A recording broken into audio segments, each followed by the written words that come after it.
Okay, it is a couple minutes past the hour, and I think we have quorum.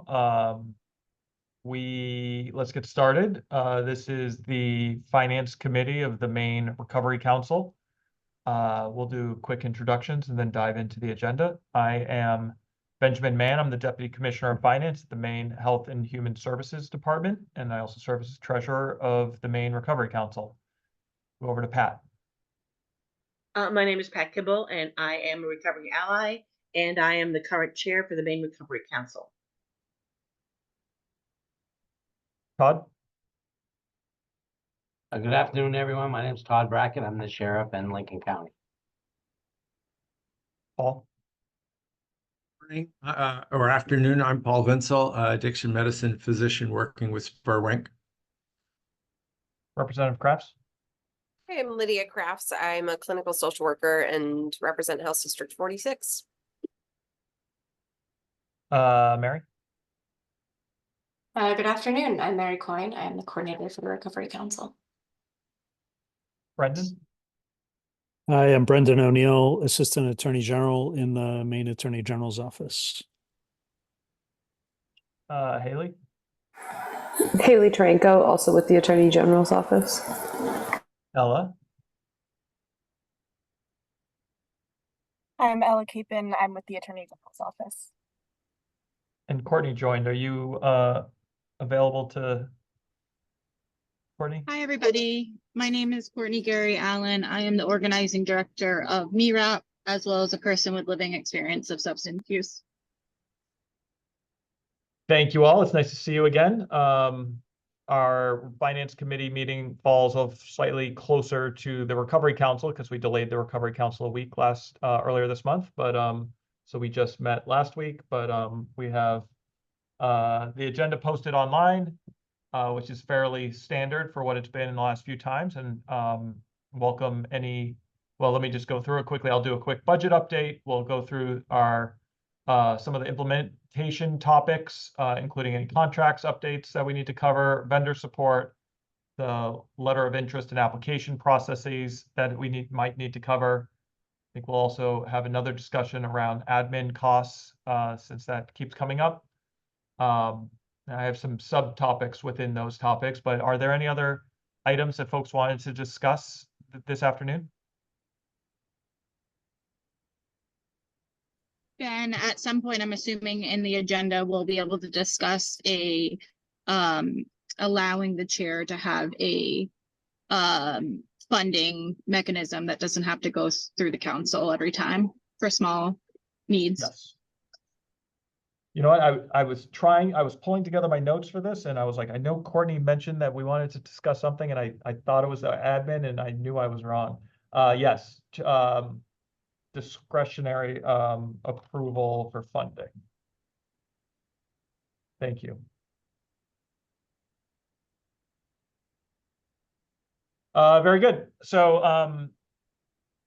I'll do a quick budget update. Nothing has changed that significantly from the last budget update I provided. I got the report from the OAG since they have access to all of the accounts for the Maine Recovery Center. But last month, this time, we had 30,500,000 in our account, and we have 30,600,000 in our account this time around. We had a few minor expenses for payroll and travel reimbursement, and we also, the reason for the increase was the interest payment on the balance that is in the account. I will just say that the interest payment was higher than it's been in recent months. Typically we get $60-something thousand a month in interest based on the current balance. Last month was slightly over 100. So I haven't followed up with the controller's office on that. It could obviously just be interest rates or some sort of catch-up payment or something like that, but that's the reason for the increase to 30,600,000 in the account. Questions about that? And just a couple other pieces of information. On the 17th of this month, the Recovery Fund received an additional just over $93,000. And it's due to receive in the middle of July, another 2.9 million. Are those scheduled payments, Brendan, or those just? They're scheduled. And you said last week or so, we received 93,000 from Yeah, settlement. yes, I think it was the 17th. Courtney?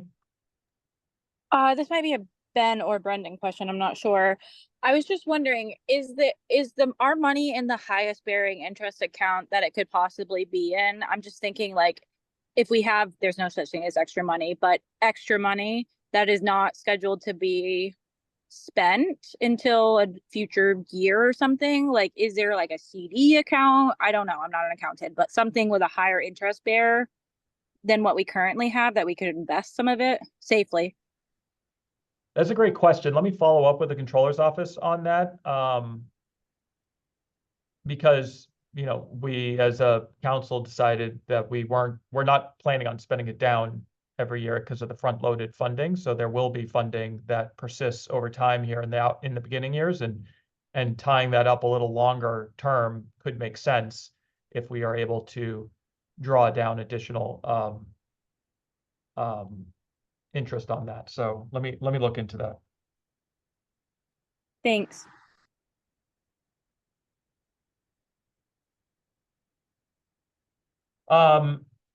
Anything else in terms of financial situation? I'll just remind this committee that we discussed in the adjusting the budget in year 7 and year 8 modestly, just because of the change in the cash flow over the 17 years. The account goes negative. We didn't bring that up. We'll bring that up at a council meeting when we have time. I don't know if that's going to be in the next couple months, but it is not an urgent thing, but it's something that we'll need to vote on, since we voted on that full lifespan of the full recovery council out through what is it, 2038? Yes. Paul? What, Brendan, what is the scheduled payment for next month? Just for the notes, Yep. It's where did that go? It's just over $2.9 million. But I can give you an exact number if you want. no, 2.9 is great. Thanks.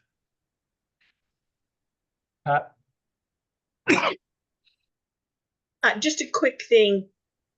Didn't we vote in June to adjust that budget?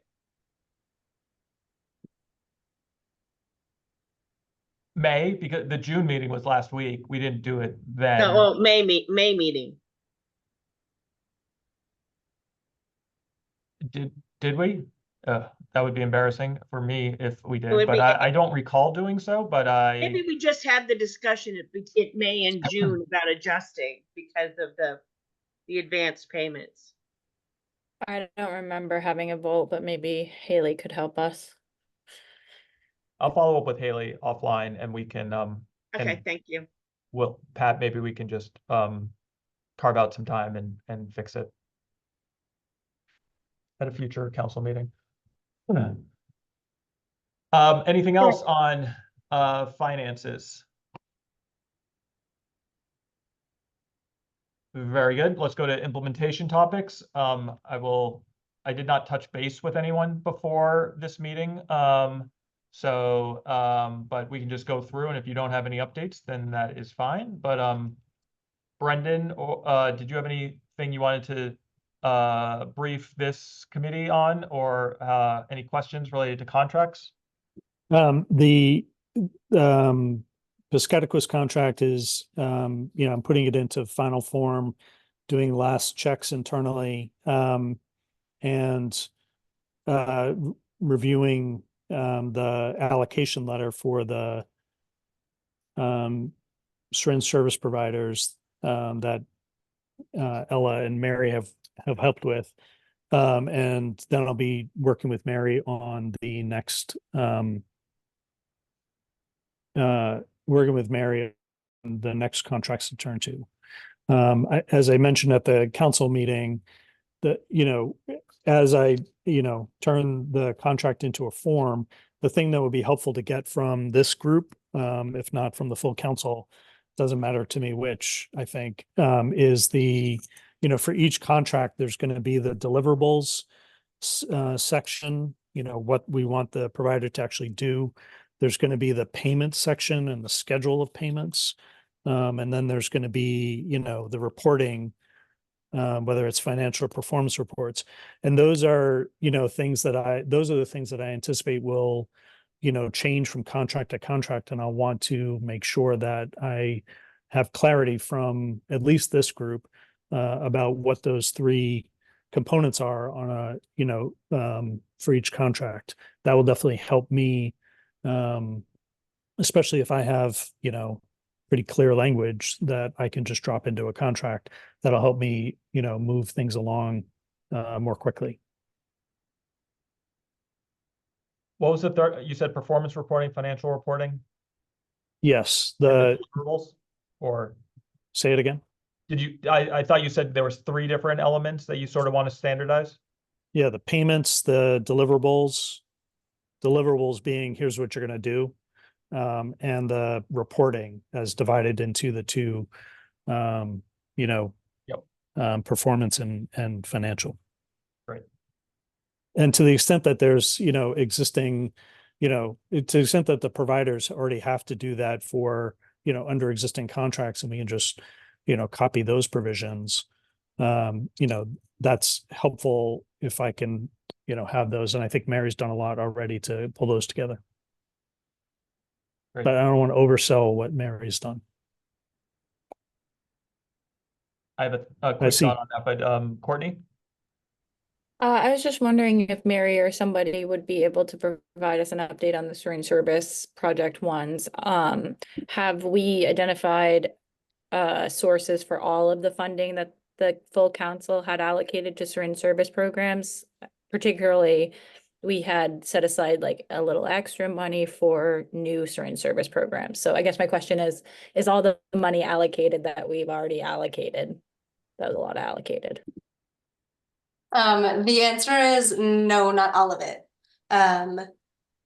So with the allocation letters, I've been working with Carolina to just ensure, her records of which sites are receiving funding match our records. And there have been a couple sites that we've had some question marks around, so we've been figuring that out. The SSP contracts are next in line along with the youth prevention after Piscataquis goes through. And I've been working again, as Brendan mentioned, on sort of the scope of services and really the content for both of those contracts so that we can translate it into our template once that's ready to go. And the allocation letters for the SSPs, again, have been a nice practice in really establishing, again, how many sites per organization are receiving funding. So they also are aware of that, and we can have any discussions, up front if need be. In terms of the other funding, I believe it was 200,000. We have not established exactly how that will be allocated. Carolina at the CDC, her and I have had a couple conversations about potential needs for that, but because this committee and the council have not yet had full discussions around what our process is for that, or what we're looking for specifically for that funding, we haven't moved forward with any decision. So that is definitely something that at some point we should discuss. But just so everybody knows, again, I've talked to Carolina about this and let her know that if there are specific circumstances that you believe would, qualify for council funding, to have a conversation with me so that I can bring, those instances to the council for a further discussion as well. Thanks, Mary. Pat? Just a quick note on the budget requirements for people with contracts.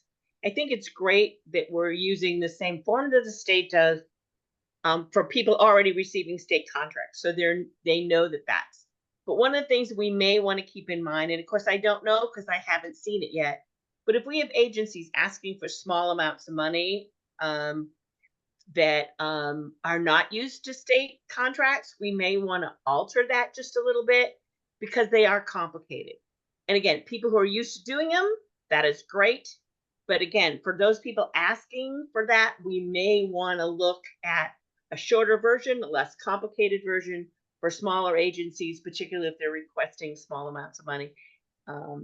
Just keep it in our heads that we may want to do that. I just want to say +1 on Mike, Pat. That state budget form is a beast. If you've never used it before, sorry, Ben. All I have to say is, and I won't tell It you what certainly page. is. In my office, there used to be a joke because the one page I called the stupid page, and the finance person knew exactly what page I was talking about. I looked at it the other day and I was like, I have a master's degree in public policy and management, and I don't know how to use this thing. Like, it's a lot. Once you get the hang of it, it's good. But I just, again, one of the things I just want to make sure we can, for smaller agencies, I don't want to put an added burden on them. I see Mary's got her hand up, but I want to say something after she does. Brendan, you can go ahead. I'll wait. Well, just having, worked through the contract and thought about some of these options, I definitely hear that point from, Pat and Courtney. And it's, it seems to me that the financial reporting piece and the performance reporting piece are going to be the two of the, substantial lifts that a smaller grant will have to bear the burdens of, and trying to figure out how to simplify what we want from them. Certainly the MOU and the statute has certain requirements that we have to capture from grantees. But for example, with the Piscataquis contract, I both, broke out in the contract, all of the financial reporting pieces that we want. But, one comment I received was that was very prescriptive, and why not just use the state form, which, there's good argument for doing that too, and makes a lot of sense. So I think especially, to the extent that council moves into doing smaller contracts, those are the two things that I think council members will need to help with. Mary, did you have something else? Yes, and I also just saw, Courtney, I think your question, which I also have a response to. I met with Very Done this morning, and they do have a budget template that they are happy to share with us. I mentioned that we were using a version, we are adopting the state's currently, so I can ask them if they have a more simplified version that we could use for either some of the grant contracts or all of them. I want to note, and also I'm open to everyone's opinion on this, but my recommendation is that before we see the letters of intent, that if we're going to make a cutoff around changes to the grant application, whether that be for questions or for the budget, let's say, it would be helpful from my end to have those discussions sooner rather than later. I want to make sure as many processes surrounding the grant application have been discussed prior to all of us seeing those and actually, having organizations tied to funding requests. Ben, I don't know if you have any thoughts on kind of the best process for this, but just want to make mention of that if we do want to have a simplified budget for specific funding requests or for under, let's say, 50,000 or whatever it may be, that those discussions, may be prudent for us to have sooner rather than later. Yeah, I definitely think the way to do it would be based on the grant or contract size from the Maine Recovery Council, not the size of the organization. So a large organization that is getting a small amount of money would still be subject to the simplified reporting, as opposed to trying to categorize all of the organizations that might be getting money from the Maine Recovery Council and then determining if they are above or below a certain level. I think that, I guess the only downside of that would be if a very small organization is getting a large amount of money. But I don't I'm maybe overthinking this at this point, but I think it would be a lot easier for us just to base it on the size of what the grant is as opposed to the size of the organization. Are there thoughts about that? I'll chime in and say in the LOI, we did ask about the size of, the funding requested, not the size of the organization specifically. So I don't even know if we would have enough information to necessarily base it off of organization size. Mary, point of clarity, are you saying that you want the grant, you want the budget situation, whatever budget we're gonna use to be figured out before we put out the full grant application or before anyone sees the LOIs? Ideally before the LOIs are seen. I think after talking to MIHAF and also Barry Dunn, very cognizant of how to make this process as fair, transparent, and equitable as possible. And I know that, it may be difficult for us to do that. So my recommendation would just be if there are processes that we can put in place now, again, let's say if there's a specific funding request up to X amount, are going to have a more simplified budget that they're required to fill out. If that's a discussion we can have sooner rather than later, that would be preferable, but I also understand if that can't happen. Did that answer your question? I think so, but I'm not sure how it impacts the LOI process. Are you gonna go back to all of them and have them fill out either one of those budgets in the LOI process, or are you talking about the grant, the actual grant application and which budget they fill out? So I'm talking about the grant application and which budget they fill out. But because once we review the LOIs and we know which organizations are applying for funding and how much they're applying for, I don't think that will alter significantly the decision-making process. But if we can make that decision before any submissions are seen at all, from a process standpoint, that would be preferable. But again, I understand if we don't have enough information right now to do that. That makes sense. I think I would want to be in, can we just figure out one budget? I just feel like that is one more complicated factor of this whole scenario. If we also have two different types of budgets. I don't know. Maybe I'm wrong. Well, Oh, sorry, Ben. The Piscataquis Recovery Center is using the state budget form, right? And they populated that. I don't know if it's been returned or not. Presumably part of the contract. I'm switching to using the state form for its reporting, which Mary, are you talking about a budget form to be submitted as part of the application as opposed to reporting? Yeah, apologies for not clarifying that. I'm discussing a budget for the grant application. Ben, is that form the same form that would be used as part of the application? So let's take a step back because there's actually three different budgets here. I think we could talk about when an organization is applying for funding, they're going to have to submit a budget to justify the costs that they're applying for, and there'll be a budget associated with the grant application. My recollection, Mary, correct me if I'm wrong, is that we simplified that form fairly substantially because that's what you and I went back and forth with, and I looped in my contract director to get different thoughts on that, right? Yep. Okay, so that's fairly streamlined already. If anything, it's probably maybe too high level than too granular, but I actually think it makes sense for a prospective application. And then when we go through so there's I'll call that the grant budget or the grant budget. I won't confuse it with LOI. It's the budget that's submitted with their application for the grant. And then when we make a determination after the scoring, we're going to have to enter into a contract. They're going to have to submit more detailed financial information that is going basically what Piscataquis is in the process of doing. That's going to break it down between, there'll be more granular reporting on exactly the costs related to delivering the service that they are being paid to do. So that's related to the grant budget, but it'll be more specific in actuals. It won't be prospective. It'll be actually what we hold them to, basically. It'll be part of the contract. And then the third piece is their financial reporting that they owe us on a quarterly basis or annual basis, whatever we deem fit. But Piscataquis was a quarterly basis. I think this committee decided quarterly made sense in terms of financial reporting. And and that's the third piece right there.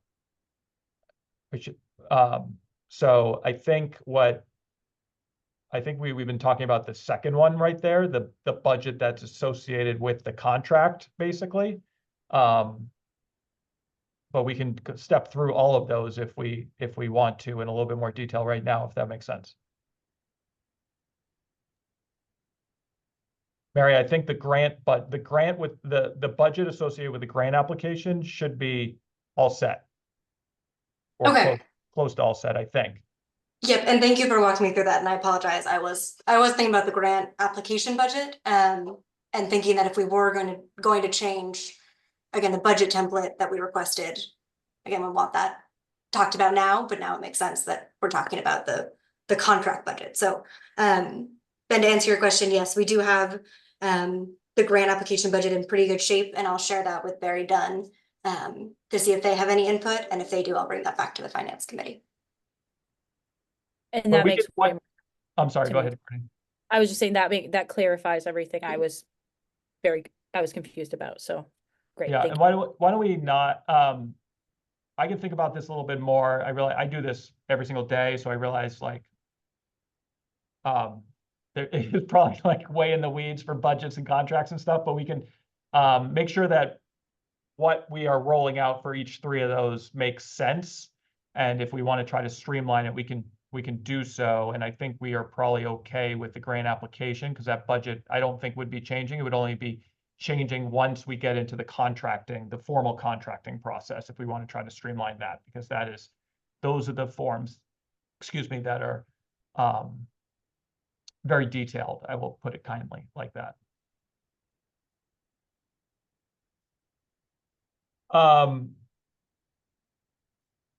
Okay. I think did we answer any, were there any other questions about syringe service provider contracts?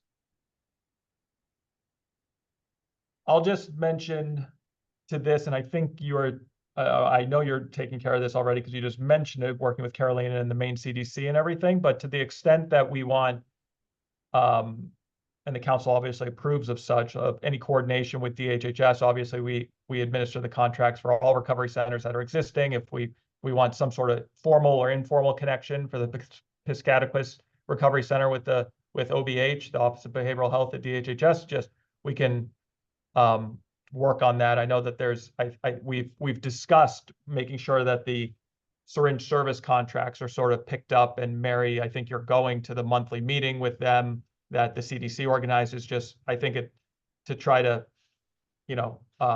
have no wrong door for providers entering, working with the state. It makes sense as long as this council, and I know this council is aware of that. I don't know if there's any informal or formal connections with the recovery center in Piscataquis that we should talk about here.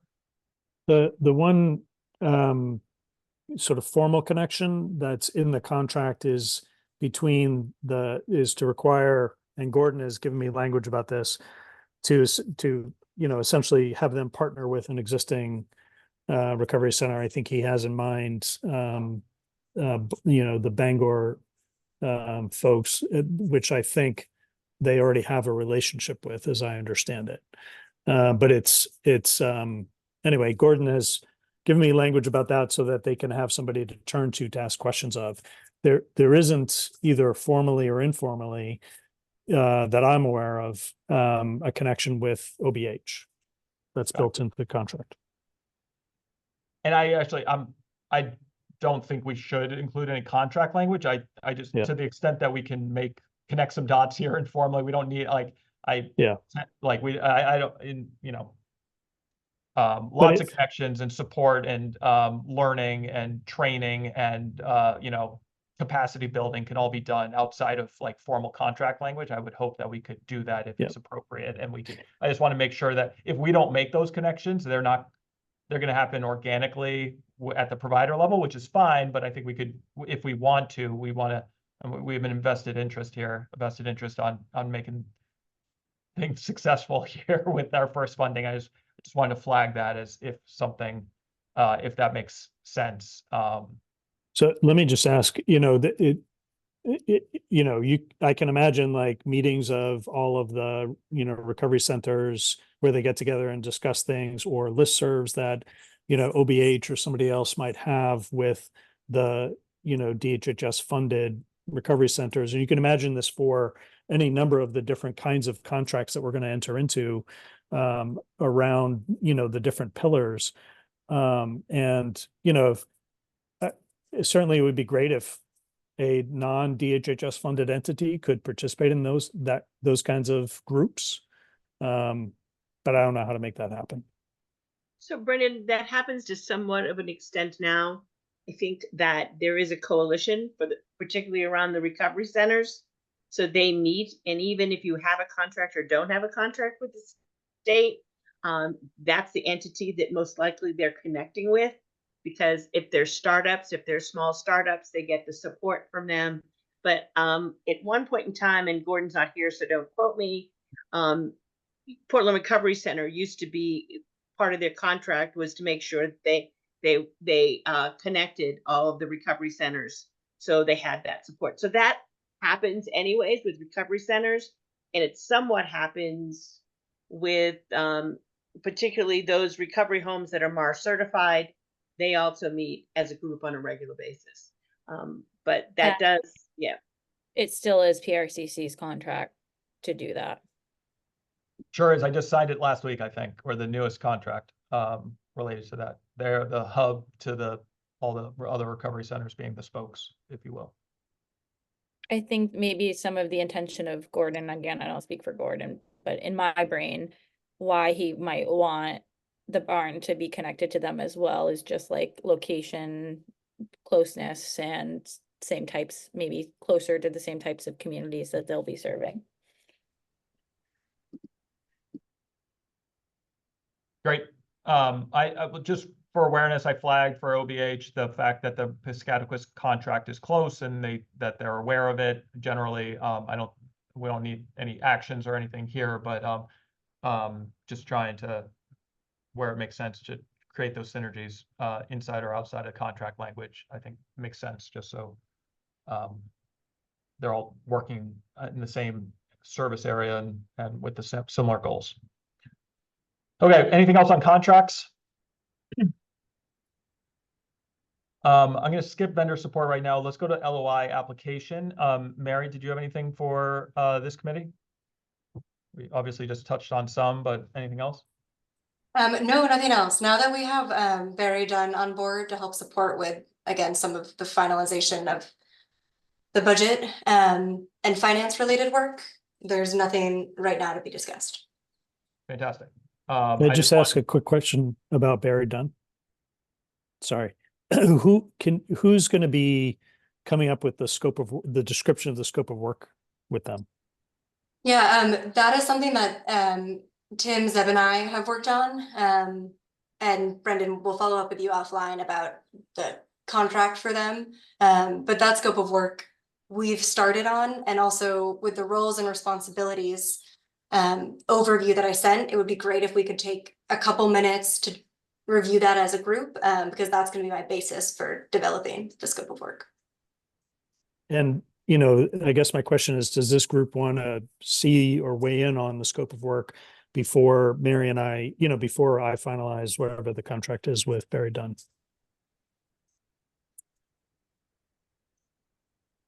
I think the council, if I recall correctly, was comfortable with it going forward, so we didn't have to wait a month to get encumbered. But I do think maybe circulating a draft of it just for awareness and maybe input makes sense, at least to this committee, perhaps. Can we go with that route? That works for me, and you can send, you know, comments to Mary and to me. It works for me. Yep. Great. And actually, that was the while we're on that topic, I had under vendor support, I just wanted to talk about whether or not you wanted to review anything with the scope of work for Barry Dunn for the short-term grants support here. I think we do have some time if you want to right now, Mary, or otherwise we can just do that over email. Sure. I don't think it'll take us much time, so let me share my screen and I'll pull up the roles and responsibilities spreadsheet that was shared with the council. And I can show you what we're thinking. Haley, would you mind giving me screen sharing, please? You should be all set. Thank you.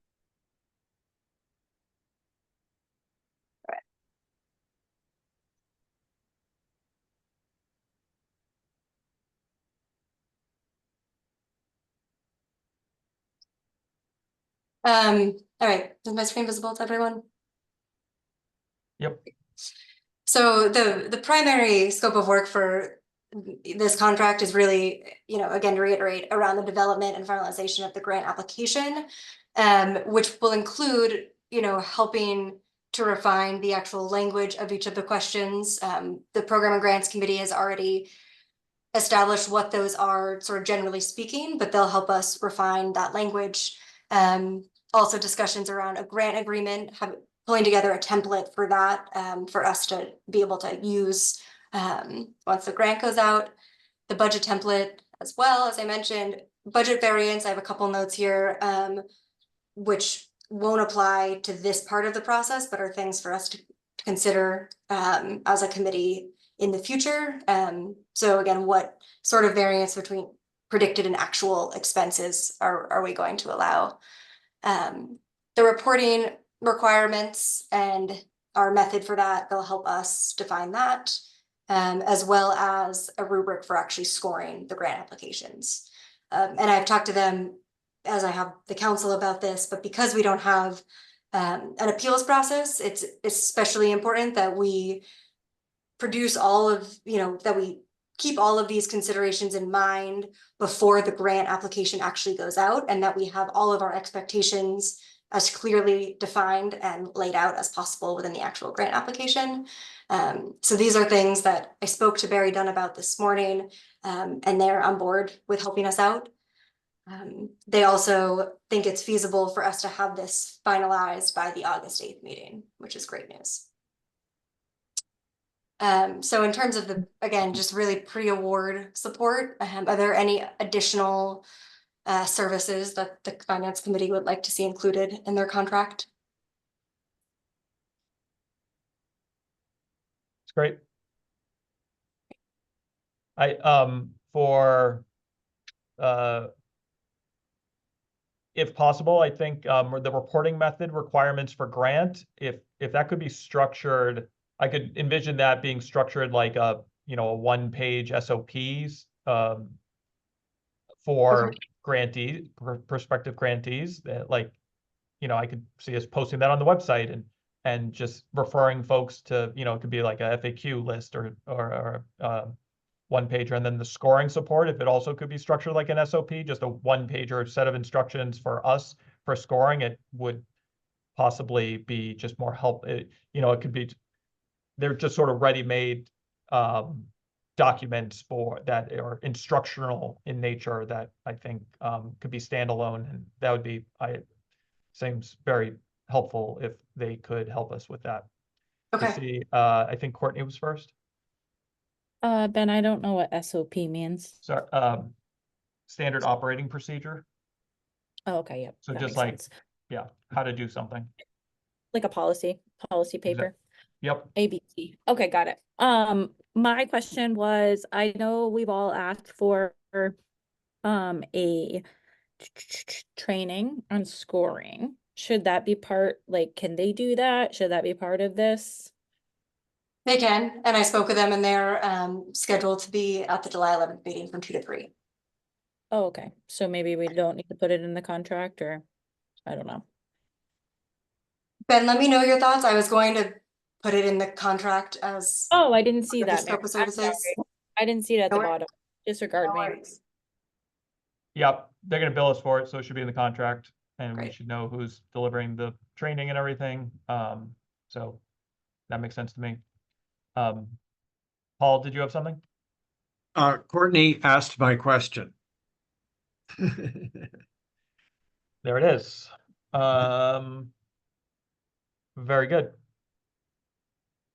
The last thing I'll point out on this is the note about matching funds. So in the letter of intent, we do ask if there's been any sort of regional, or community collaboration in the planning process for the LOI.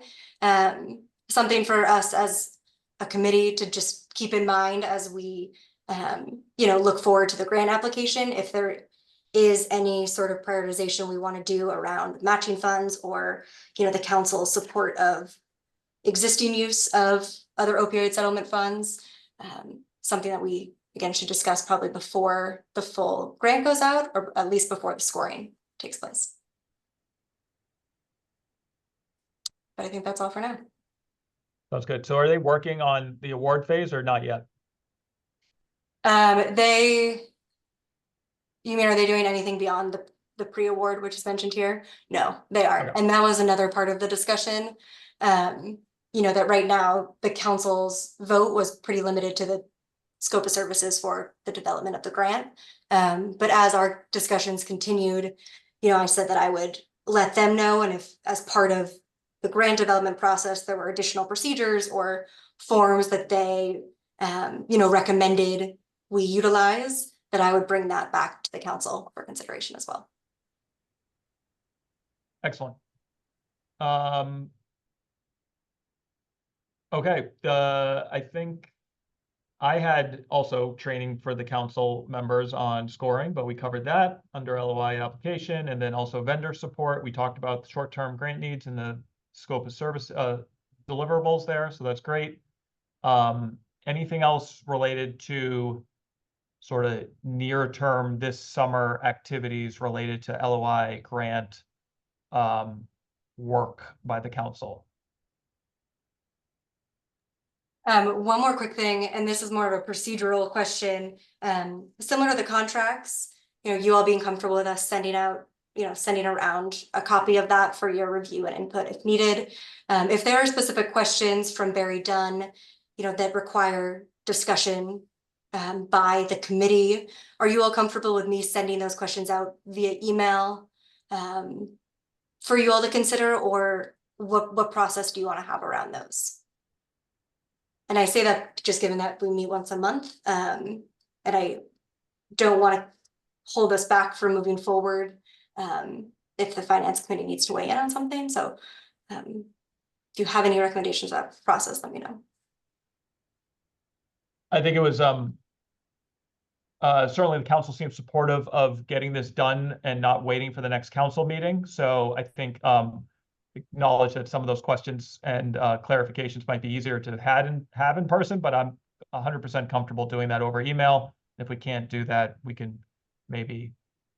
figure out another process, either at a future committee or council meeting if needed. But let's try to handle it via email as a first step. Except that we have to, handle it consistent with, FOA, and communicating as a group over email like that, may not be consistent with that. And I wonder whether, to the extent, it needs to get done sooner than this committee meets again or the council meets again, would this group be comfortable with that discussion happening, like hijacking another committee that's meeting earlier to have that discussion there, such as program or grants, with the consent of, the leadership of that committee. Pat? So I'm comfortable with Brendan's suggestion. Again, I think the piece is we do not want to hold this up any longer. I think that for the most part, if I'm understanding, what we're sending out of the contract basically is edits and small questions. And certainly if something comes up that's a major concern, I'm hoping that Brendan will flag that, and we may have to back that off a little and ask for, prolong it. But my guess is, what I'm hoping is that most of the questions and concerns in regard to the contract will be minor, that I think the council is comfortable with the finance committee making those determinations in moving forward. Because, I just, not that I want to rush it. I want the contract to be precise and be there, but I also don't want to prolong anything any longer. Agree. Courtney? Yeah, I'll just say I agree with everything that was just said. I think that the council gave full and broad discretion to the staff for getting this done. And I think that this is to some extent an administrative function that doesn't need to keep coming back up to the council. I think you guys are well equipped and totally capable of getting it done. Paul? I'm gonna agree with Pat and Courtney, except I don't know exactly what Brendan was meaning when you said hijack another meeting.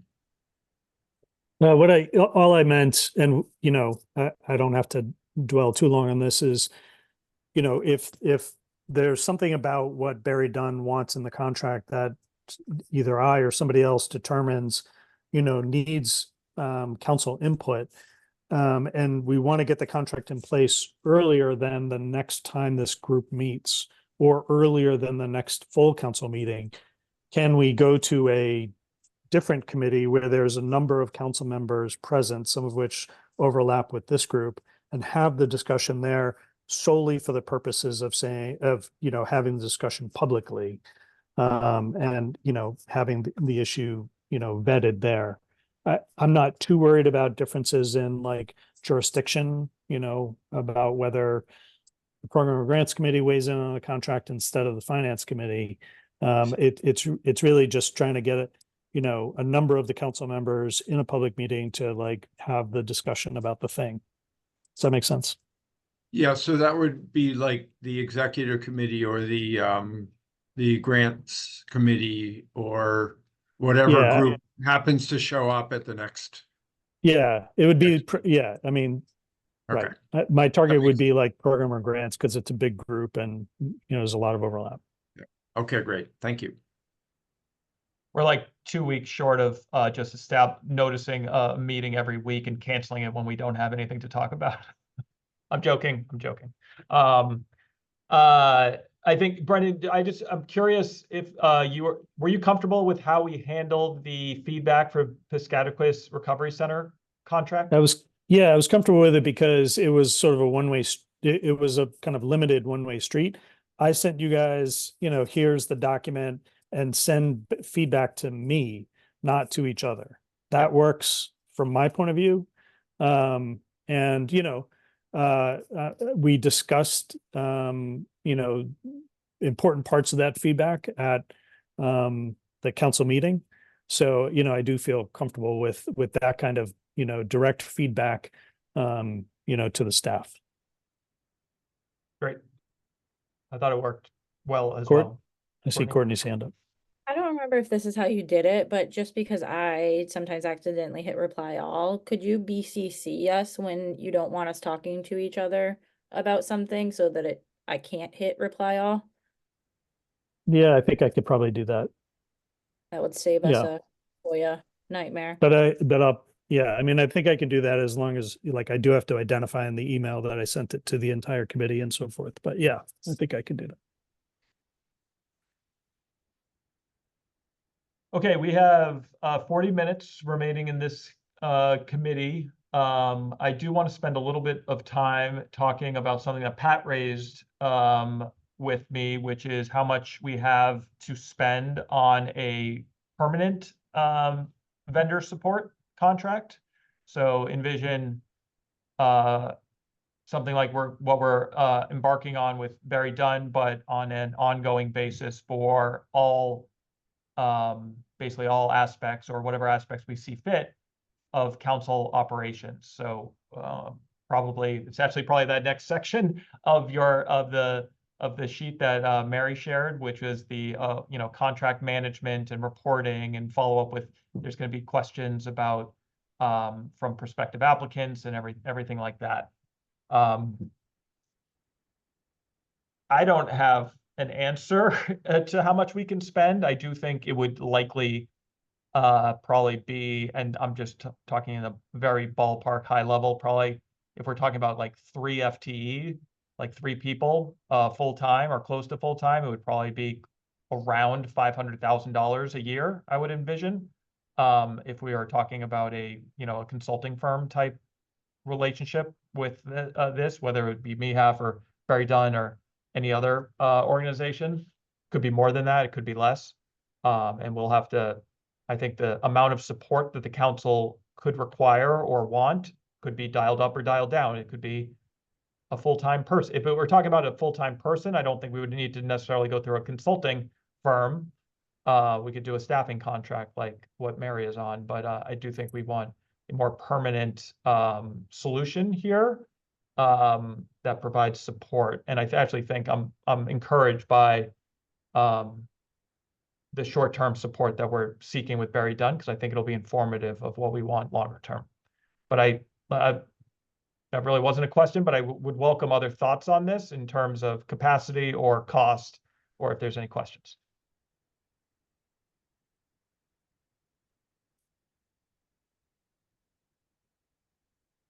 Paul? I would like to continue with where we're going using Barry Dunn for the LOIs and see how that works, see how pleased we are with the work they give us, the service they provide, and then we can determine better with Mary's help what is required for the grant applications themselves and scoring those, and then the contracts for all of those, and then the reporting back from the people who get the grants.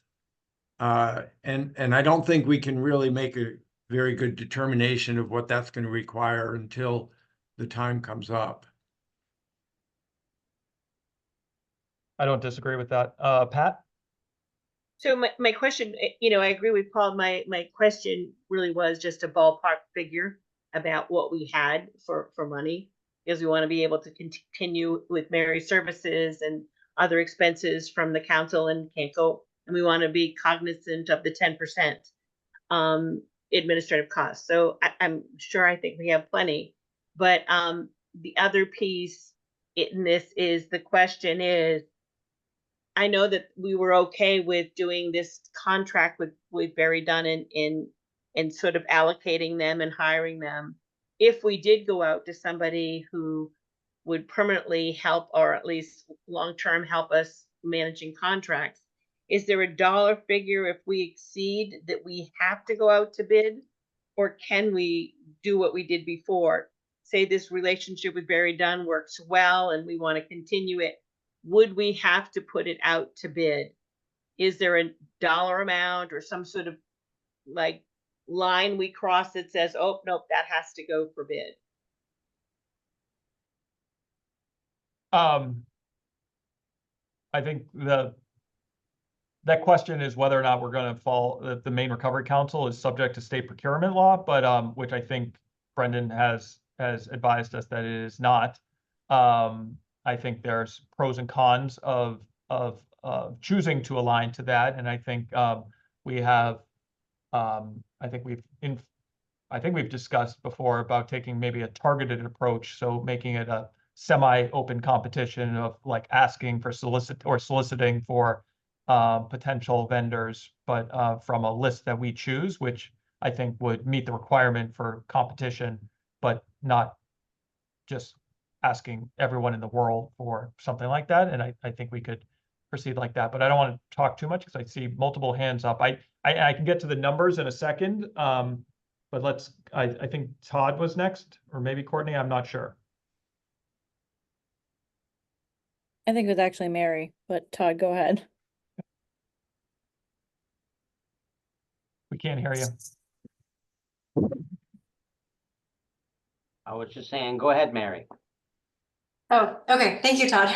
I just want to quickly kind of add on to what Paul mentioned, that from my perspective, this first contract with Barry Dunn, there'll be a lot of sort of trial and error of what's manageable for me as the coordinator, to oversee their work. And if that becomes, too time intensive, then, I hope to be able to report that back to you all to let you know.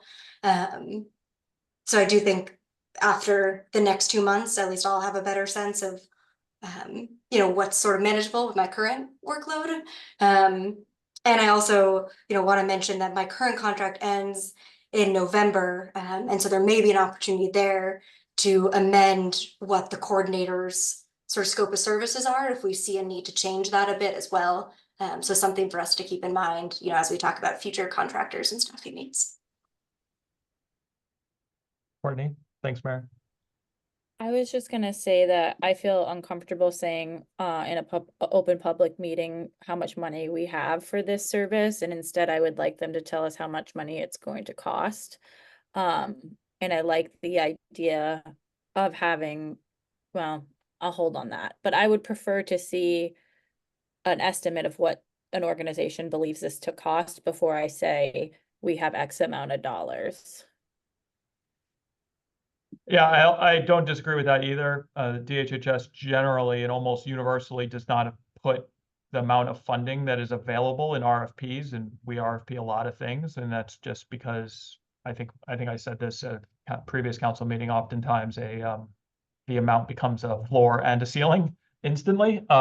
But we can handle that. Brendan or Todd, whomever had your hand up first. Again, I missed I think it. Todd's next. I was just gonna ask and this may have been answered, I just don't remember, are we bound by the same restrictions on any interest? No. Nope. Yeah, it's a good question. I think our budget, the budget that we built does not explicitly take that into account. It is very hard to project because it'll be the balance that's remaining is going to be very determinative on the amount of interest we're getting. But I do think that does provide a nice cushion there for administrative costs, the interest payments, especially if we put it in a higher yielding account like Courtney suggested. Just, a different way of saying, I think what Ben just said, unless I misunderstood, is the interest is not subject to the approved uses rules. So the more interest we make, the more you can spend on, admin and, so forth, or go in different directions. It's just the corpus that's restricted to the approved uses. Courtney, did you have a question or was it answered? Good. Then I just have one. Just a reminder, as you're sort of looking at structurally how to do this, how to run the council and its work, as we've talked about, it sounds like you've looked at how MEHAF conducts its operations. Another analog that I frequently cite is the Efficiency Maine Trust and its whole team of staff. Maine Housing, another quasi-governmental entity, and its staff. The point being that, as you look at how to do things, your options, run at least the range of, private entity that, like Barry Dunn, that it's, a vendor as a consultant, or you assemble a team of, independent contractors, like a, 3 or 4, coordinator folks with different responsibilities, or there's, state funded, state positions, or like in Efficiency Maine's case, they fund it from the trust. To the extent that we're creating non-independent contractor, sort of state employee, positions, the cost of different things may drive you to make a decision one way or the other, but at least with creating, having employees, that requires, I think, the involvement of the legislature in creating positions, even if those positions are funded out of the recovery fund. Sure does. At least permanent positions do. We could probably create what's called a limited period position that's not considered permanent, but it's authorized for 2 years outside of the legislative process. But that can only be done for 2 years without legislative approval. But we should talk about that this summer because the state's formulating the fiscal 26-27 biennial budget. And if there was any flexibilities or changes to statute or things like the creation of positions that would need to be included in the budget. So that's for consideration. I will just say, Brendan and I went over email a little bit. I'd like to actually re-review the 15% sort of rule here for administrative costs and what is applicable and not applicable. I think it probably makes sense to just put some guidelines that we want to follow, or perhaps rules, or on how we want to handle that, and make sure that we are compliant with that respect, in that respect. So I will, it's more of a legal interpretation. So, but I just want to make sure that I'm clear on that as well, and we can follow up on that offline. I'll just say the 15% based on the entire portfolio of settlement dollars is $17 million over the 18 years, or 17 years. It's right around $1 million a year for that 15%. Now, there's different ways that we could interpret that, because the money is front loaded. So I think we could spend more. We could do it on the amount of expected settlement dollars coming in the door in the certain year. So that 15% is obviously worth more in the near term than the out years, because there's so much more settlement dollars coming in that's front loaded. So we could spend more than $1 million a year, but obviously that would require less spending in the out years for administrative costs. So we'll have to, I think we are getting a sense of this as we go along, and as our needs come more into focus as a council, with contracts being formulated and ready to go out the door, and capacity that's required for us to administer the funds.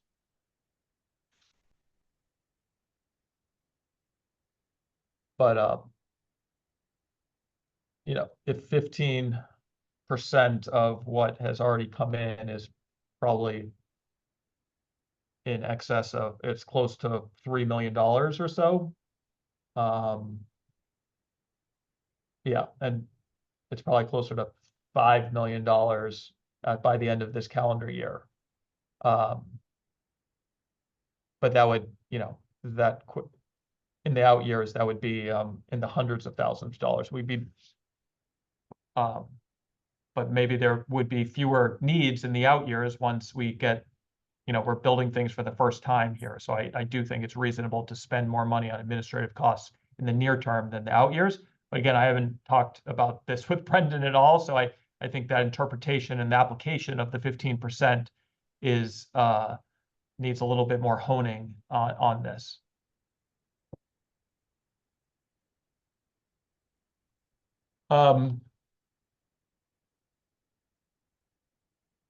Okay, I think relatedly, not seeing any hands here. I think the admin overhead is a topic that keeps coming up.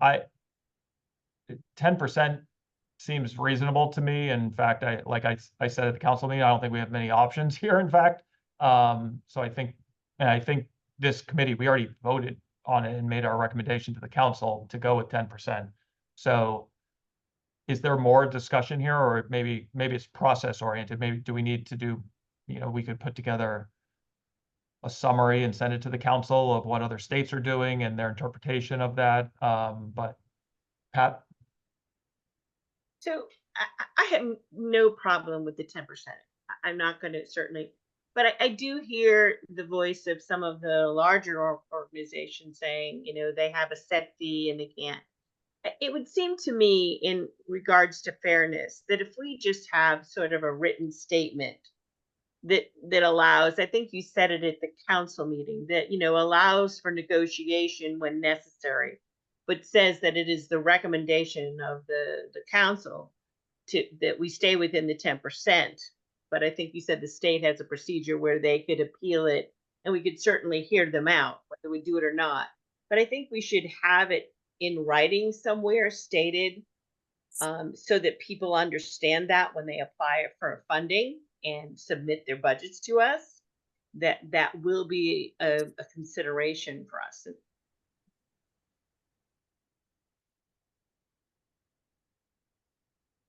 Courtney? I kindly disagree. I think that we are stuck within our limits due to the terms of the settlement, and I think that we should be clear about that. And I continue to have a concern about this money just being sucked up in administrative costs over the course of the lifetime. I mean, $5 million is a lot of money for administrative costs, and I think that we should be clear with them that sometimes, like in this scenario, this funding source is not able to provide administrative costs above 10%. And I like the idea of a written statement on that. I don't know. And maybe we lose a vote from a couple of people on the council that doesn't agree with that, but I just feel like we have to make a decision. It's also another one of those times where the committee does the work and then the full council usually takes a recommendation from the committee. Pat, did you have a follow-up? Just one quick follow-up. Some organizations, that's how they divide their admin up, and they don't vary from it. Every department gets a share, and they don't vary from it. And so just keep that in mind. I have no problem with the 10% if that's what the committee goes. But there are some organizations that have a set admin cost that gets shared equally among every program. And it may be over the 10%. But I have no problem with it going with 10%. I don't want it sucked up in admin. But I know the state has made exceptions. And just saying, if we don't want to make exceptions, and let's say that in a statement that we won't. If we will, let's say that, so people know in advance when they apply, particularly the grant, that we're going to stick with it. Paul? I think Todd was first before me. I am not on point today. Todd?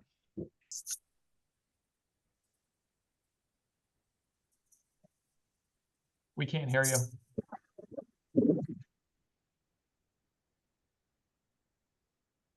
If you can't hear me, you won't hear the gunshot that shoots my computer here because I'm really frustrated with this thing.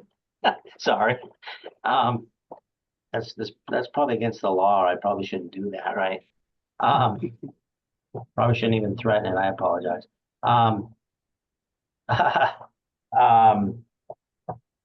My thought was, why would we want to make? Is it important that we make this decision now? I understand the conversation. I understand the implications, but we may well have some really intriguing applications from folks who have a higher administrative cost that the council feels strongly about supporting. So I just don't know why we would close the door to allowing us to have some flexibility in the future now completely. And maybe that's not what I'm hearing, but No, I think that's accurate, or at least I understand what you're saying. Paul? Can someone explain to me if a company has a policy of 15% administrative fees, why they can't accept a grant that has 10% and for that grant just use 10% administrative fees? It's a great question. I've actually talked to my team several times about this, and I will say that I also haven't gotten a 100% satisfactory answer to my question, because in my view, right, like if you have an organization that has a 20% overhead and that's federally approved, and when they get a new grant or they apply to something, they will, all of the overhead should lessen because they have more revenue coming into the organization. So the split across all of their grants should go down modestly when they get a new award. So it's still, otherwise they're using the money somehow else, like investing it into that's what nonprofits do. They have to invest it because there's no profit sharing. So I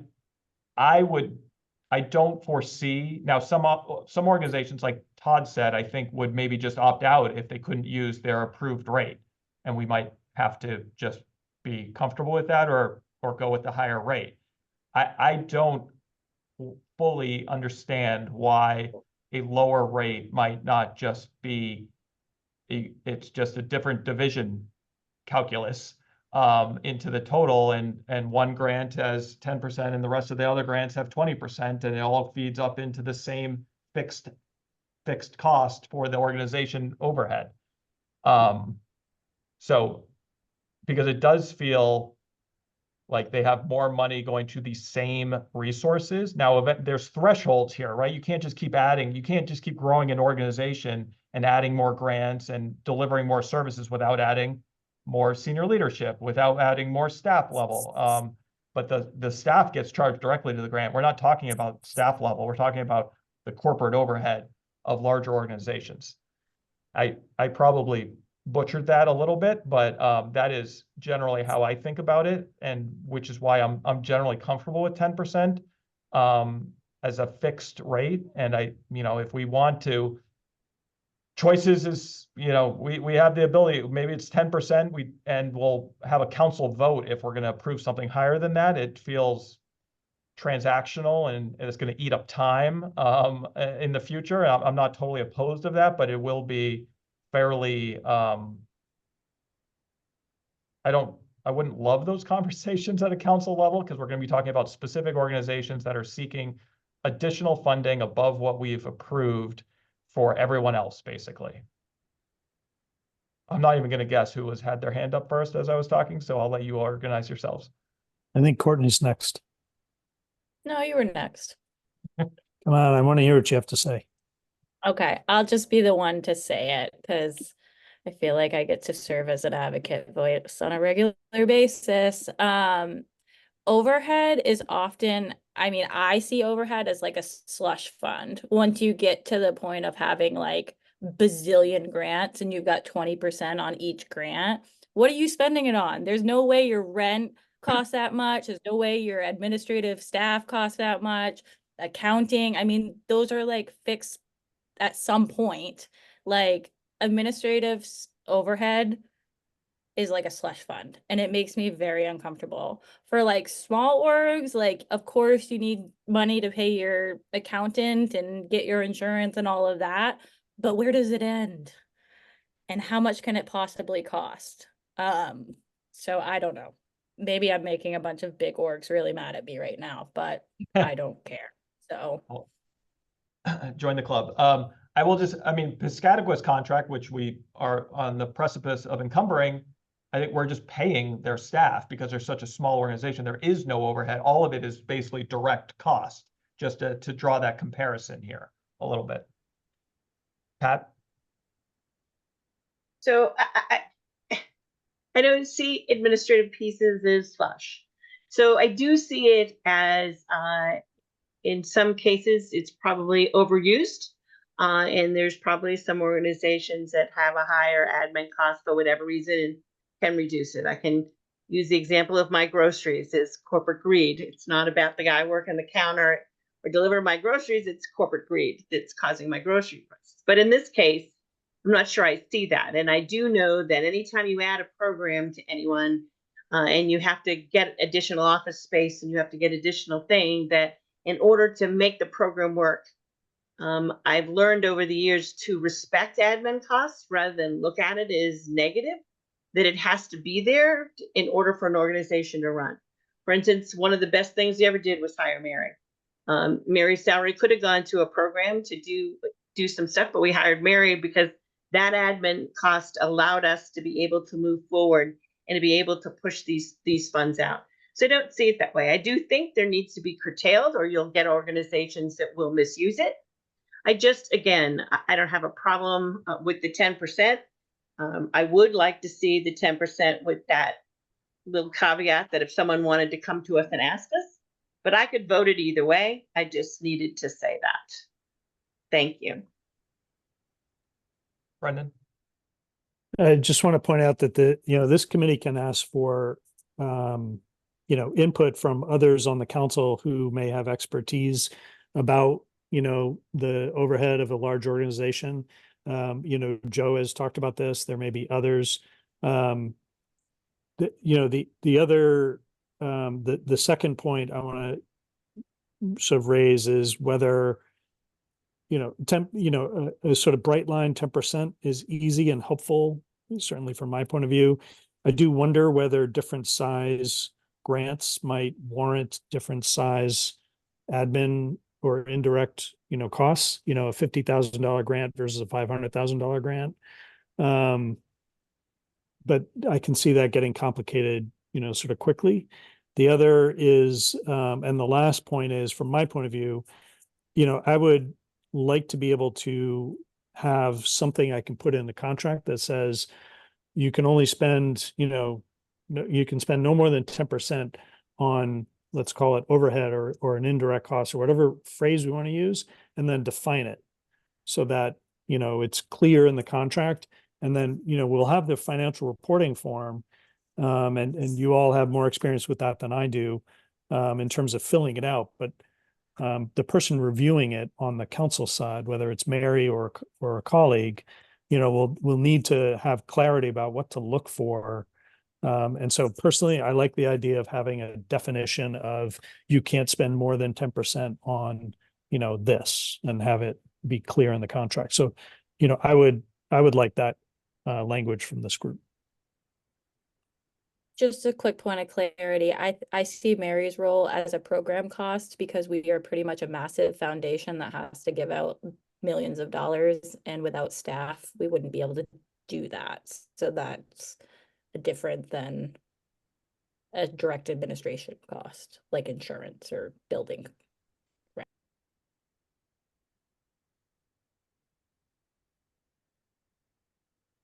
Ben, I'm just not sure I understood what Brendan just said. I think I understand it. I don't mean to, I'm not asking you to repeat the whole thing, Brendan. I think where I get confused is you'd like to have the 10% language. I understand that.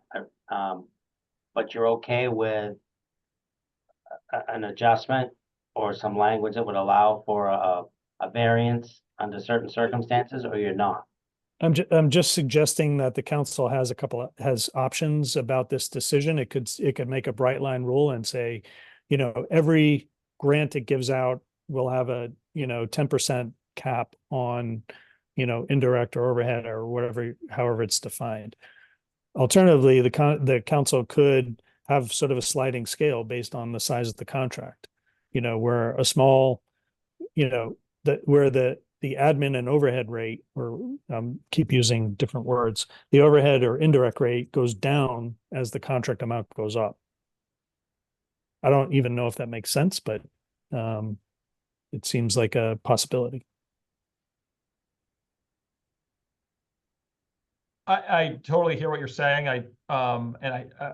That does, I think, conceptually make sense. I am just wary of having more stuff to do and process on a contract by contract basis.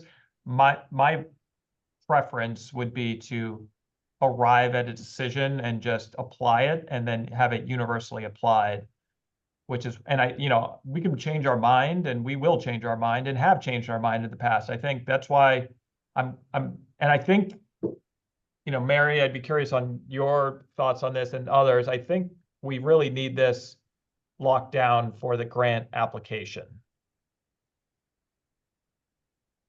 Yes, we do. And especially because we don't have an appeals process, it feels really important that this is solidified, we understand it and how it's universally applied, and that we have a statement within the grant or even on the website about, again, what our rate is and why that determination was made. And what I can do as well is, again, in my work with Barry Dunn at the next finance committee, present a couple options and recommendations for how we could define the admin cost, if that would be helpful. And then maybe the definition will help us better understand exactly how that will apply to grants, more universally. And then we can have maybe that will help our conversation continue in some ways. I'm gonna follow up on that in a second, Mary, but Paul, go ahead. If we need to solidify this quickly, I would suggest that we have someone write down exactly what they think of as indirect costs and set a number on it, and we can all look at it and kind of do it as a motion and a vote. But like Brendan said, I would want it defined, because does indirect cost mean staffing, or does that just mean paper towels and toilet paper and stuff like that? And Brendan, the problem I have with defining it real specifically is, do you define it down to that granular level? Pens, paper, staples. None of that would be overhead in my view, just so you are aware. Those are all allocable to a specific cost center. I know, and we're like deep in the morass of like budgeting and cost allocation here, but like let me, if I Ben, can what share my is, screen what is quickly. indirect? Like what is the official SMART? And and let me just, say it let me, is? let me remind you that the research Ella had done, I think has other states, in some cases, like maybe one or two or three other states' versions of a definition. Can Ella, I share I my screen quickly? might have Haley? oversold you on that. No, that's accurate. Where they did have definitions, I included them on the spreadsheet. But I mean, it's difficult because there's no like one definition for indirect or direct or admin costs. But based on what I looked at, indirect costs are costs that go beyond the scope of creating a product. They are overhead costs related to maintaining and running an organization but cannot be directly allocated to the contract. Whereas direct costs are those costs that can be tied directly to creating a specific product or service. And sometimes administrative and direct costs are synonymous. And then Ben circulated a definition of indirect costs a little while ago that read, indirect costs means those costs incurred for a common or joint purpose, benefiting more than one cost objective and not readily assignable to the cost objective specifically benefited, without the effort disproportionate to the results achieved. To facilitate equitable distribution of indirect expenses to the cost objective served, it may be necessary to establish a number of pools of indirect costs. Indirect cost pools must be distributed to benefit cost objectives on basis that will produce an equitable result in consideration of relative benefits derived. So it's kind of murky. I don't know if that was at all helpful. Yeah, I mean, in my experience, it's basically the things that get charged to overhead is like the corporate structure, like the CEO, CFO, COO, that C-suite of the corporation.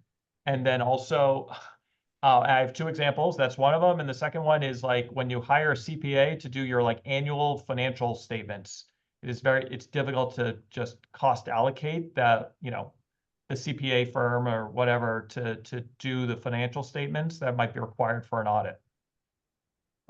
Rent, utilities, supplies will all be charged directly to the cost, or should be at least charged. In our budget, we set up a budget with those cost centers in it.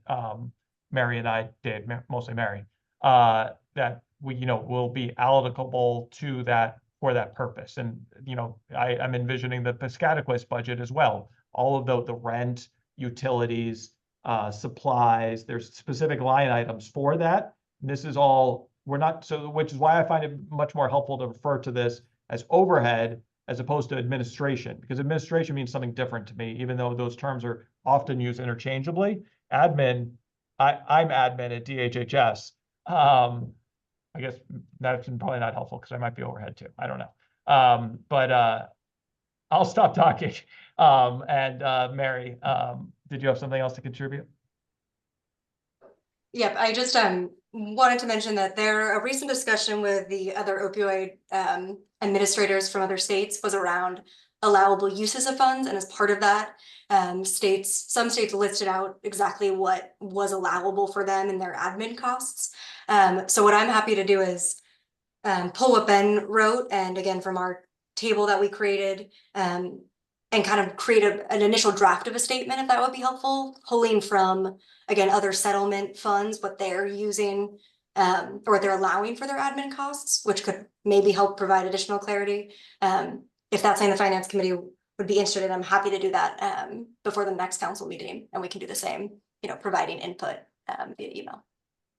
That'd be great. I appreciate that, Mary. And I real the thing that I showed and what Ella read is pretty dense. Yes. That is straight from the Code of Federal Regulations. I mean, I think there's not a clean definition of here. I think we're gonna have to be comfortable with discomfort here, because this is like a very squishy topic, I think, and it's important though. But there's like not a consensus approach out there on this, I don't think. Courtney? Mary, I like, excuse me, I like the idea of an allowable list of overhead expenses. And I was just gonna say, like, ditto to exactly what Ben said. I put in the chat, but for the public, such as like if you're running a recovery center, you know how much it costs for rent to run a recovery center, to rent the building. So that's an allowable expense to allocate directly to the cost of the grant versus hiring an accountant. You can't pull apart how much it costs for each different grant to hire the accountant to make sure that the taxes get filed. So that would be an overhead expense, or an HR payment system, right? You can't pull apart how much the $200 it costs to have an HR payroll system and allocate it to each different grant. So that's overhead, etc. But I just don't want a free-for-all on the overhead line, which is why I think I keep getting stuck on the 10%, and I could probably meet in the middle if there was an allowable expense line for the overhead.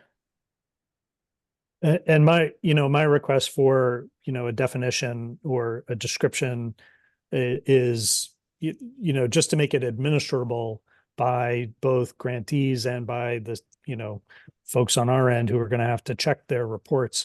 The federal regulation language, I think is good, but I also think an organization would need to have a certain level of sophistication to be able to, kind of apply that. And also, let me just say there, I think, and Mary, you may have heard this, I can't remember. We've definitely heard from other states that they have chosen not to like define or spell out exactly what the money like cannot be spent on, so there are different rationales and different approaches. Not to say that what I'm asking for is like what everyone's doing. Brennan, just to chime in quickly, Brennan, that's a good point. Experiences, from what I gathered, some states have experienced sort of this a difficulty in defining what's not allowed, because the requests are always changing as the landscape, but they found it more useful to define what is allowed. So in the definition, that's more so the approach I'll take. And then we have a better sense, of what that really means, especially someone without much financial sophistication or understanding of budgets. Having those examples help me understand this a lot better. That all makes sense to me. I do think this is only going to be an issue for the largest of organizations that apply for funding for the Maine Recovery Council, though. We are at, well, it's 2:31. Any final closing thoughts? Then I have one, but I'm happy to see if others want to go first. Are we going to discuss the funding piece for spending? The news. Oh, we did not get to that. I'm sorry.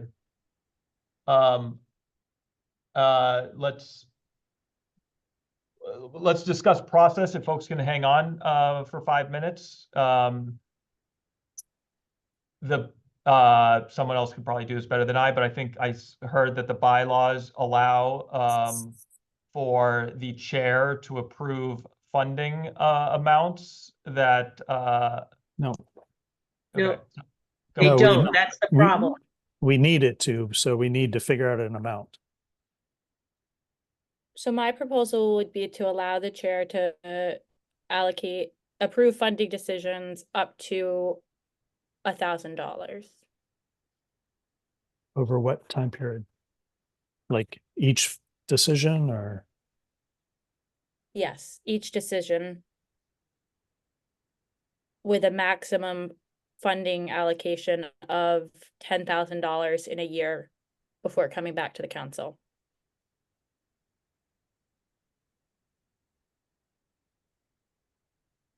Mary? I'm open to feedback on that, but I wanted to start us somewhere. Would this policy be for things like approving my travel to Atlanta? Yep, Yes. your travel, your hotel, your whatever system you needed from us the other day. I don't care what it is, as long as it's as for the function of the Maine Recovery Council administration. Okay, great. It's like overhead for the Maine Recovery Council.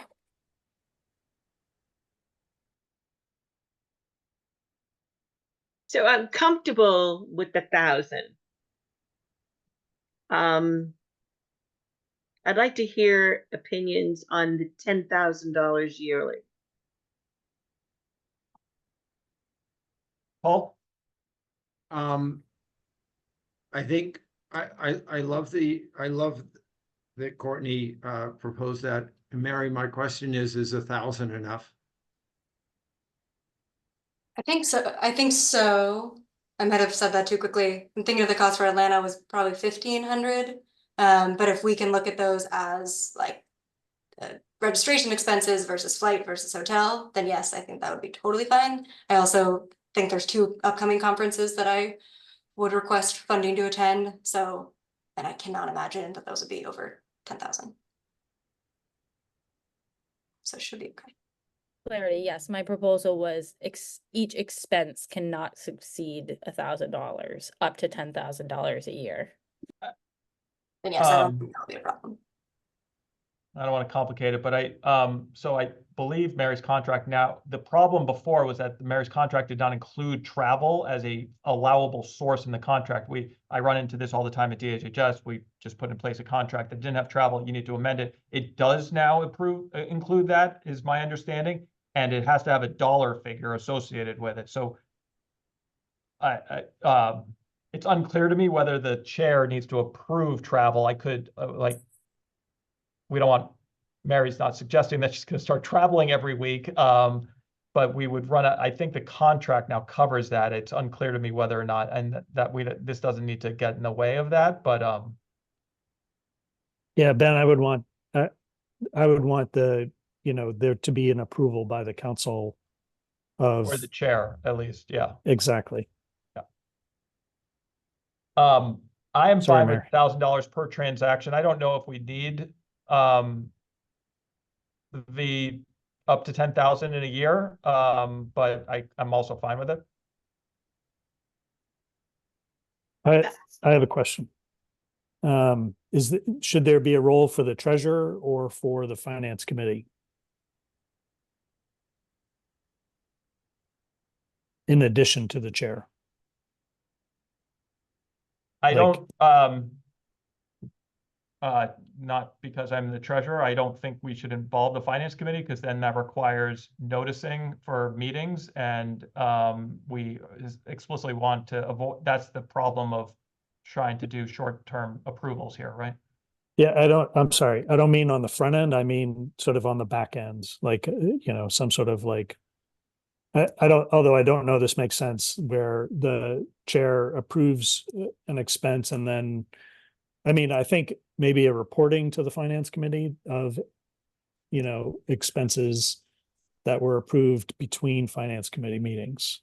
But maybe that's more detail than we need.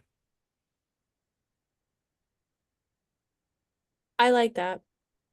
Report back to the finance committee. And in that scenario, I would be willing to take out my suggestion of a $10,000 limit, because there'll be oversight from someone, not saying you are going to do anything crazy, Pat, but just like generally in process, there should be some second in hand on every transaction. So I'd be willing to remove that recommendation of a cap if the committee had oversight and was able to be like, whoa, wait, like, stop spending money, I think there should be a cap for that reason. only because you shouldn't, like, that's why I think there should be a cap. I do like the idea that if the chair approves something, that they report at the next finance committee that the chair approved that money because this committee is in charge of finances. But I would like you to consider some sort of cap, only for the reasons of fraud. I hate to say it out loud, but you have to think about that and to protect yourselves. But I think there should be a cap. Was my $10,000 suggestion too high or too low?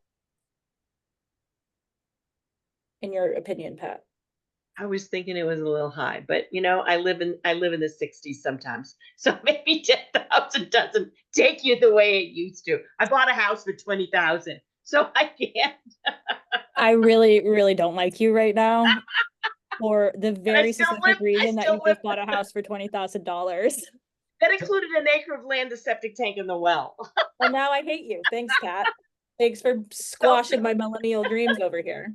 Yeah, I have grandchildren, believe me, they're buying houses, and I feel your pain, but that's my only thing, and I'm just looking for sort of an accountant's opinion on what $10,000 is today in regards to allotting one person to be able to handle that. That's my only thing. And remember, that person isn't an employee, that person is an appointed person that's only there for a couple years. Todd? Yeah, I can't remember the last time I spent $20,000 for a car, let alone a house.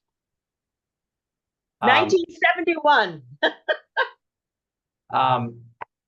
Maybe I'm overthinking it, but you know, as the council grows and moves, and as Mary needs things from office supplies to a new laptop to you know, whatever it may be. I mean, should we consider at some point looking at a modest operational budget, you know, that has I think like a municipal person, right, or a county person, right? Even with the Maine Sheriff's Association, for example, we have a small budget. It has postage, it has travel, it has whatever. There's X amount that maybe it's $10,000 budget. You know what I mean? So that sets the cap that Courtney's talking about. The stuff broken out in each line, and then if there's some reason that Mary or somebody who's making a request, or the chair has to go beyond that, then it would have to come before the full council or something, or come back to the finance committee. I know Ben doesn't want to have a meeting, I get it, but or come somewhere, maybe to the treasurer to say, okay, well, you know, this requires a vote. Or I don't want to overthink it, but it seems like as we continue to grow and move, and as things happen, there's going to be these. $1,000 doesn't seem like a lot to me, and I just would hate to spend the first 10 minutes of every council meeting saying, "Is it okay if we buy this? Is it okay if we do this? Is it, you know?" I don't. But at the same time, you want to balance it. I understand. Just a thought.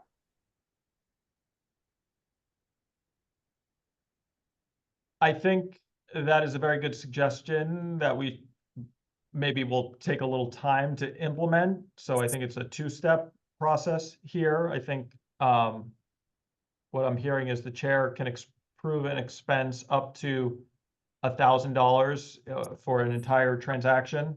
I might include the words like in consultation with the treasurer as needed. We have a lot of money in our account right now, but we may not always, and you would obviously want to make sure that expenses are able to be covered. And then we can, and with a report back to the finance committee at the next monthly check-in. And I think that are we comfortable? And maybe a report back to the council once it exceeds $10,000, the full council? Yeah. Okay.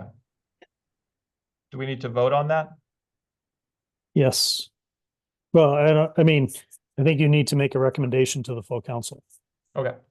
because then Put a motion on the full Yeah, then the council then council has has to to approve it. decide to ask for a change of bylaws. I put a motion to recommend to the full council from the finance committee that the chair be allowed to approve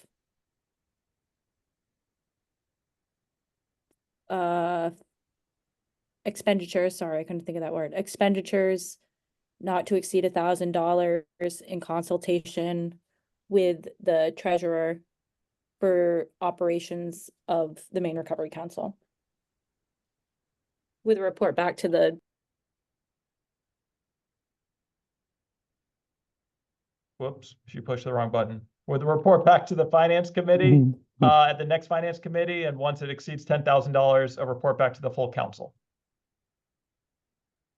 Is the council, do you think, going to want a more real-time update?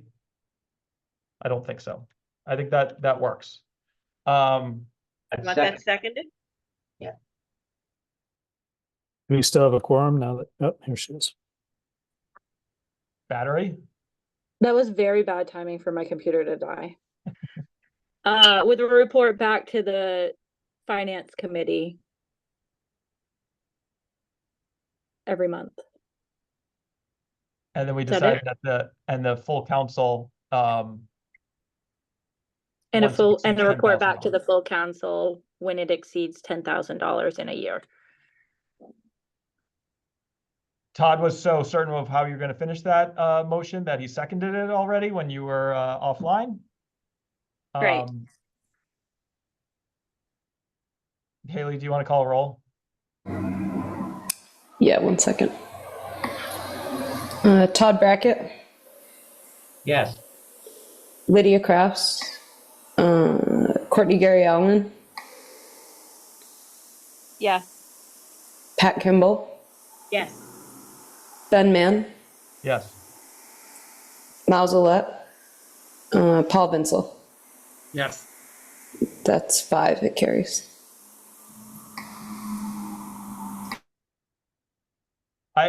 It would be great. We should look into if we make a motion with subject to no disapprovals. I don't think we need to call a roll for more administrative ones, but maybe we can look into that in the future.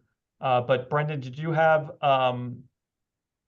something else besides that last piece of business? Just something to flag for the next finance committee meeting.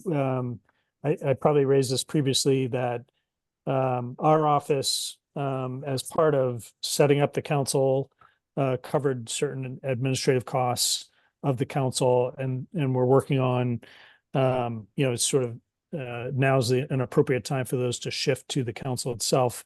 And so the council needs to understand what those are and review them and approve, which ones it wants to carry forward. One of them has been, and a very significant one has been, notices in newspapers for FOA purposes, like noticing a public meeting, and we can go into more detail at that time. It's very likely I'm going to recommend that the council doesn't need to continue those newspaper costs. There's a middle ground as well, which Haley has put together of, a way to cut those costs while still including a newspaper notice. But it's something that, we're not doing newspaper notices now because our office has stopped supporting it and the council hasn't considered it yet. And I think that's okay. Just looking at the number of LOI applications we've received so far, looking at the number of people signed up for the council's emails and so forth. But it should, I think it's important for this group to have a discussion about what those expenses are.